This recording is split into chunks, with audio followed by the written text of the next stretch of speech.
Welcome to Manikonda properties. మనకి 2 BHK west facing flat ఒకటి రెంట్కి వచ్చిందండి. ఈ ఫ్లాట్ కంప్లీట్ వుడ్ వర్క్ చేయించున్నారండి. ఫాల్ సీలింగ్ కూడా చేయించున్నారు.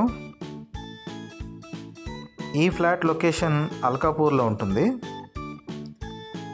ఇది ఫిబ్రవరి 1కి హ్యాండ్ ఓవర్ ఇస్తారండి. ఈ ఫ్లాట్ రెంట్ 30,000 చెప్తున్నారండి. 2,000 రూపీస్ మెయింటెనెన్స్ ఉంటుంది. ఈ ఫ్లాట్లో మనకి మాస్టర్ బెడ్రూమ్లో ఒక ఏసీ, 2 బెడ్రూమ్స్లోనూ 2 బెడ్స్, వాషింగ్ మిషన్, కిచెన్లో చిమ్నీ కూడా ప్రొవైడ్ చేస్తున్నారండి. ఈ ఫ్లాట్ వెంటిలేషన్ చాలా బాగుంది. ఈ ఫ్లాట్ 4th ఫ్లోర్లో ఉందండి. టోటల్గా 5 ఫ్లోర్స్ ఉంటాయి. ఫ్లోర్కి 4 ఫ్లాట్లు వస్తాయి. డీటెయిల్స్ డిస్క్రిప్షన్లో ఉన్నాయి. విజిట్ చేయాలనుకునే వాళ్ళు డిస్క్రిప్షన్లో మా నెంబర్ ఉంది, కాల్ చేయండి.